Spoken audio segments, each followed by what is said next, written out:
Hello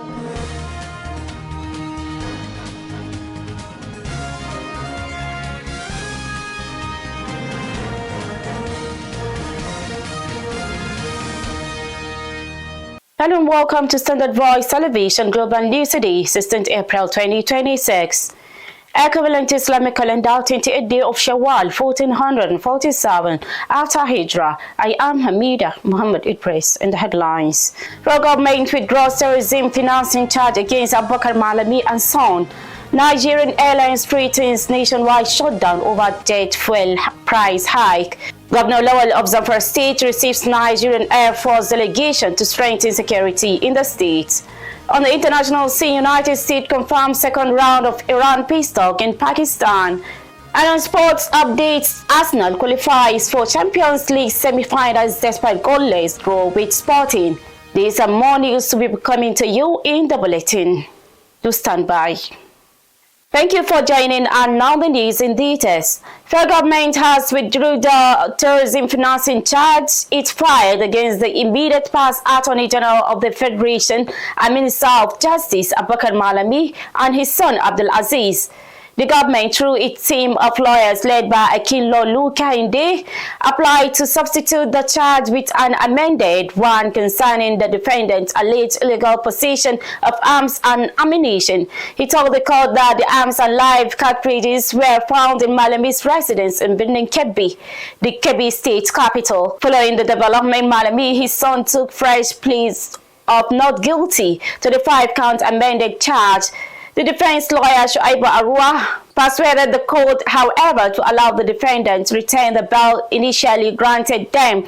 However, the presiding judge, Justice Joyce Abdul Malik, held that the bail the court granted the defendants of February 27, as well as all conditions already fulfilled, would subsist.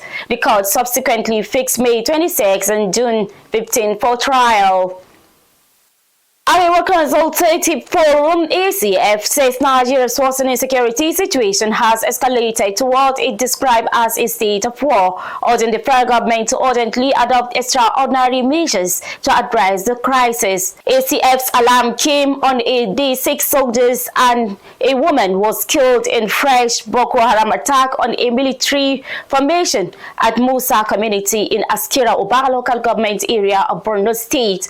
It also decried that thousands of Nigerians had been killed or displaced across states such as Borno, Plateau, Niger, and Kwara, noting that the casualties also included members of the armed forces.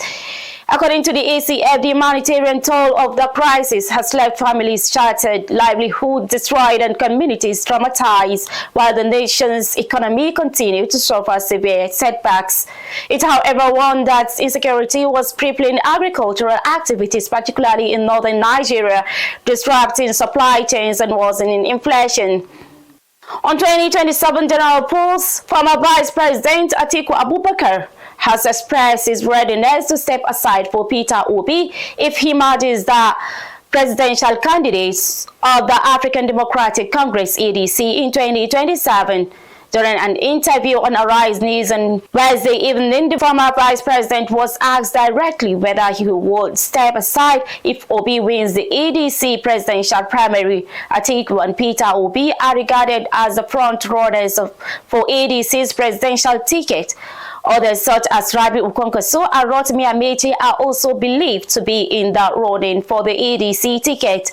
Also, the former vice president has disclosed that the 2027 election may be his final attempt to become Nigeria's president, citing his age and the high stakes involved. Atiku made the remark during an interview on one of the national television.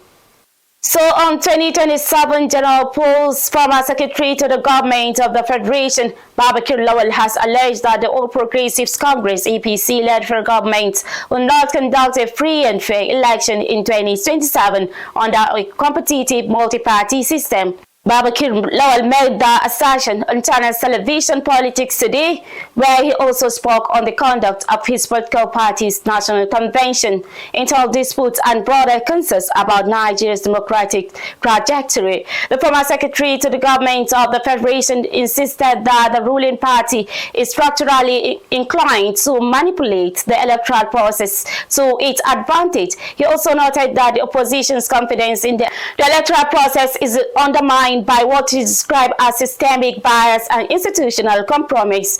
Lawal also alleged that state institutions, including the Independent National Electoral Commission (INEC), may not be neutral in the process, accusing the commission of acting in ways that favor the ruling party.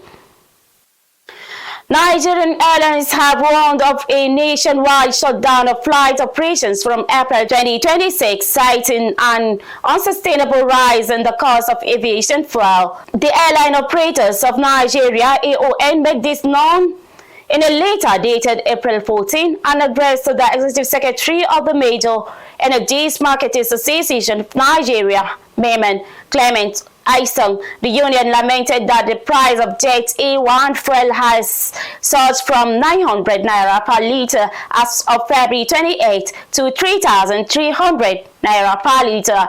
AON described the spike as astronomical and unsustainable, alleging that it is artificial and inconsistent with global oil market trends. The operators also said airlines have absorbed the rising costs for weeks out of a sense of national duty, but warned that the situation has become untenable. Kaduna State Governor Obasani has approved 4.289 billion naira for the payment of pension entitlement gratuities and death benefit to retired civil servants and the families of deceased workers across the state and local government services. In a statement issued and signed by the Honorable, the Commissioner for Information and Culture, Ahmed Miyaki, in his statement said the development described a clear reflection of Sani's people-centered approach to governance and commitment to prioritizing the welfare of senior citizens. He also disclosed that the latest disbursement reinforces the administration's consistent effort to address pension backlogs and rebuild trust in the system. The approval covers obligations under the contributory pension scheme, accrued rights and the defined benefit scheme, gratuities and death benefit, aligned with the administration's resolve to clear outstanding liabilities and strengthen social protection. National Assembly to close gap in budgeting development planning. The executive arm of government and the National Assembly have promised closer collaboration to address long-standing gaps in Nigeria's budgeting process and national development planning framework, which stakeholders say have continued to slow the pace of economic growth. The commitment was made on the second day of a two-day national policy dialogue in Abuja, where key government officials and lawmakers converged to discuss reforms amid MRs aligning fiscal policy with national development priorities. The Minister of Budget and Economic Planning, Atiku Bagudu, applauded lawmakers for backing key reform introduced by the administration of Bola Ahmed Tinubu. Also, the chairman of the House Committee on National Planning and Economic Development, Boyega Isiaka, noted that the bridging the gap between planning and budgeting requires collective action across all arms of government. The news is coming to you on Standard Voice Television. Still to come in the news. Governor Lawal of Zamfara State receives Nigerian Air Force delegation to strengthen security in the state. On the international scene, United States confirms second round of Iran peace talk in Pakistan. And on sport update, Arsenal qualifies for Champions League semi-finals despite goalless draw with Sporting. These and more news will be coming to you after this short break. To stay tuned.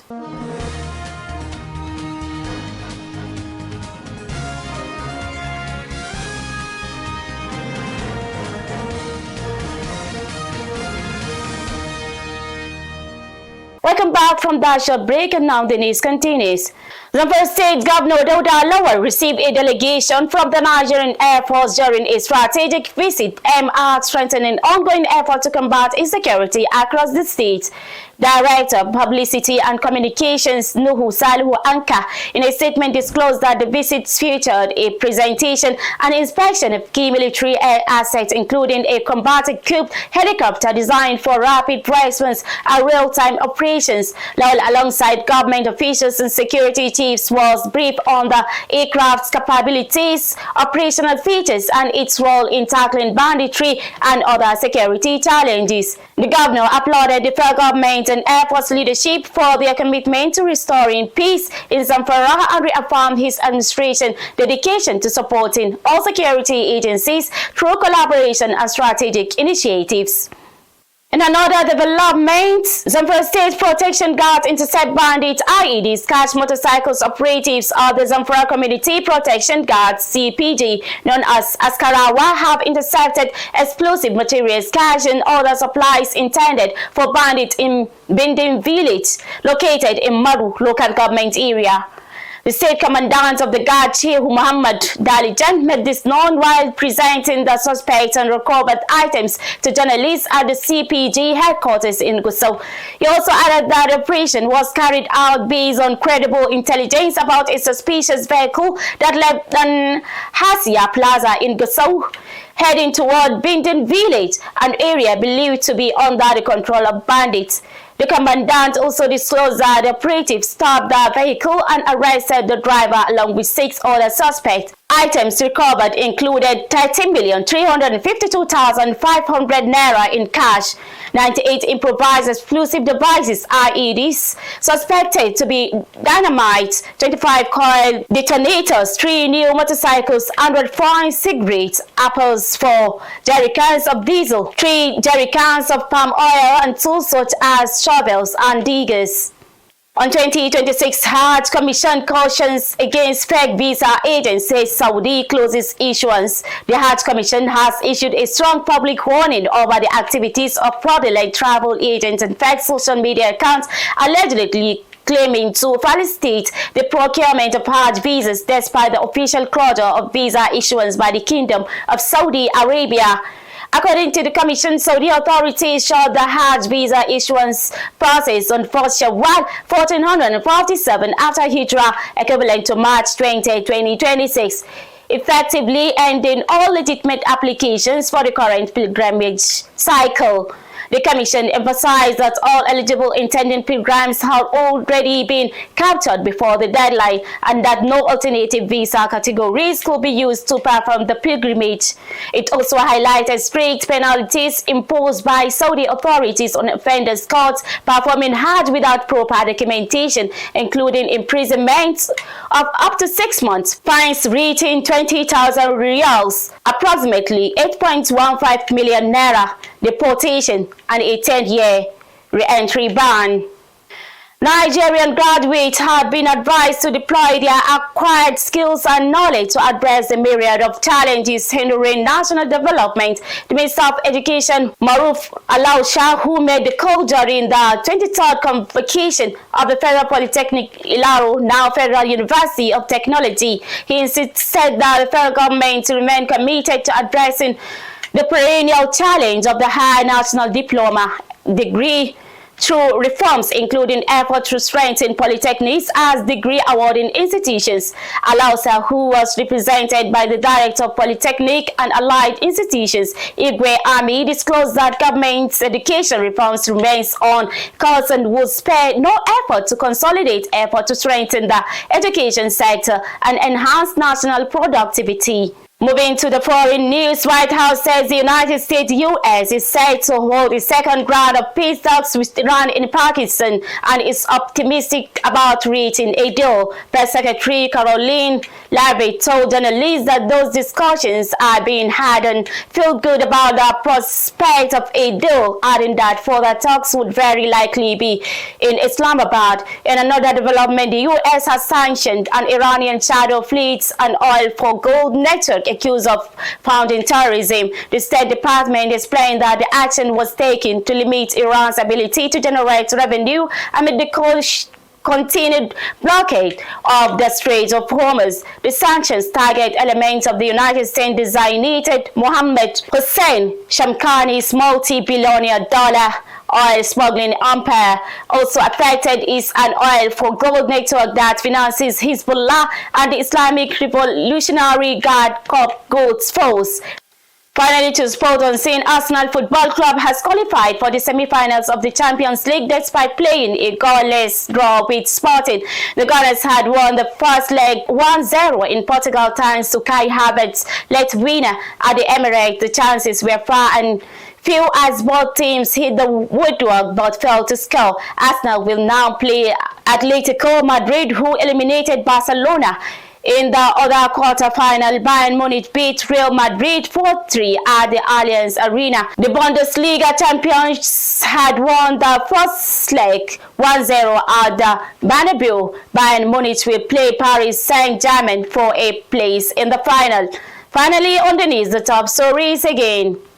Federal government withdraws terrorism financing charge against Abubakar Malami and son. Nigerian Airlines threatens nationwide shutdown over jet fuel price hike.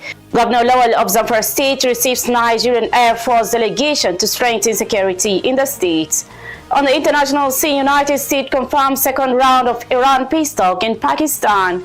And on sports updates, Arsenal qualifies for Champions League semi-finals despite goalless draw with Sporting.